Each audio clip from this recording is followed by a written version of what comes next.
Now, so far we've been talking about onshore wind turbines built on land, as in this picture. Now, the reason for this is partially because I borrowed these slides from David Osmond, and it's his job to work out sites to locate these things on land, but also because this is where most Australian wind turbines are located. But in some countries around the world, increasingly, most wind turbines are being located offshore. Here, for example, is the world's biggest offshore wind farm, which is located in the North Sea off the coast of Great Britain. And it's huge, and this is, many people think, a really important contribution to some countries around the world. So what are the advantages and disadvantages of putting them on land and on sea? Now, on land, the main disadvantage is that we may be running out of space in some countries, and there's local opposition. Now, you want to put a wind farm in a location probably with a nice hill where it's really windy, near electricity transmission line. And even in big countries like Australia, there aren't that many good locations which have nice pre-existing transmission lines nearby and are also very consistently extremely windy. So as time goes on, especially if you're in a small country like the United Kingdom or Japan or somewhere like that without so much land, you may start running out of good sites to build wind turbines. The second problem is local opposition. People whose land you have to buy may just refuse to sell to you, though normally you'd pay them enough to make it worth their while. But also other neighbours might say, we don't want our beautiful view that we've been looking at for hundreds of years spoilt by giant wind turbines all over the place. I personally think they're quite attractive things, but some people disagree. And there's the noise from these things. They're actually pretty quiet in my experience, and you generally don't build them near anyone's houses. But there are complaints. Some people think that maybe there are some very low frequency sounds that keep them awake at night. And if someone gets that in their brain, that they can't sleep because of it, even if it's not true, then it can certainly cause them to oppose these things. So you sometimes get local opposition. You may also get opposition from environmentalists. Maybe these things are going to disrupt bird migration routes or something like that. So getting permission to build these things on land can be tricky. There are ways around it. You have to liaise with the local people to make sure they feel they benefit from the wind farm, and maybe you can also help by putting in new transmission lines to open up new windy areas for these things.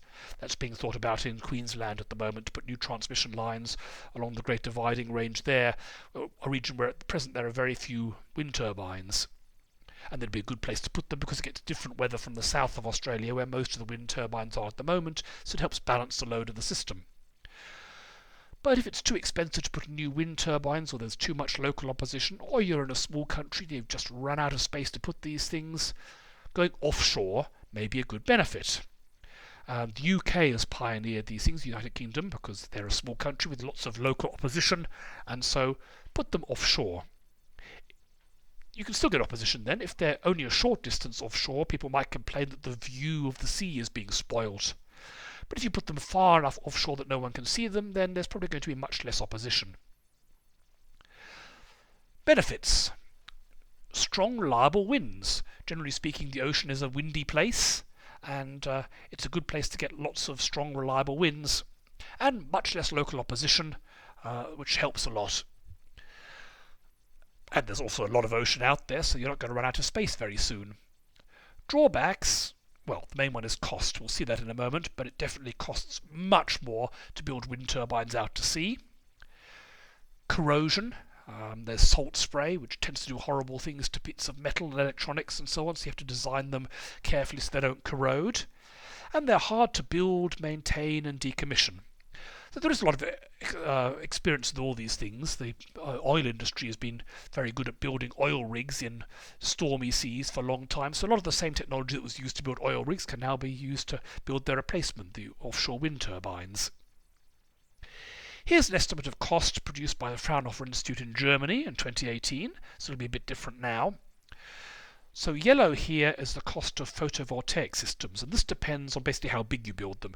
If you have a really big utility one in some field somewhere, that's cheaper per megawatt of electricity compared to a small one on someone's roof, basically because the installation costs are less. You can get people and they lay them out easily and take advantage of economies of scale. Wind onshore is roughly comparable to utility scale photovoltaics in Germany. In a sunnier country, then the photovoltaics will be even cheaper. But wind offshore is considerably more expensive.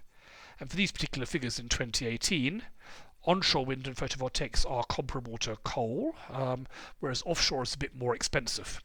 The price of the wind has gone down, the price of the coal has gone up since then. In Australia now, the offshore wind is still comparable to coal, whereas the onshore wind and solar photovoltaics, especially utility, are considerably cheaper than any fossil fuel. Where to put them?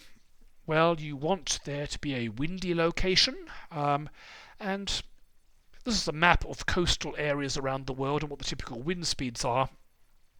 And you can see it's mostly at the roaring 40s, the period zones 40 to 50 degrees north and south of the equator and towards the poles, which tend to be very windy, whereas equatorial regions are not so good.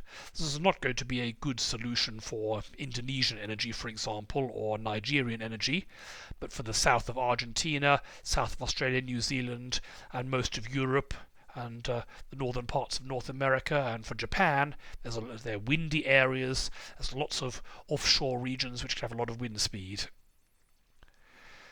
Where do you build them? Well, the price is going to depend on how deep the water is. At the moment, most of them are built in shallow water. So the biggest wind farms at the moment are in the North Sea, which is a very shallow region. So you could just sink them straight into the ground, very similar to how land-based wind turbines are built. You can then go to deeper water, which opens up more regions to build them. Then you're going to need a more complicated structure. More recently, people have started talking about floating wind turbines, which is where the wind turbine is not actually anchored into the ground, but floats with some structure beneath the surface with cables going down. This sounds rather dangerous and difficult, but it is apparently possible. The oil industry, once again, has lots of experience at building floating oil rigs in deeper water, and the ability to go to beyond 60 meters of depth drastically opens up the amount of coastline available to put these things. So, offshore wind, more expensive, but it does open up different regions, and for some countries it's going to be a really important solution.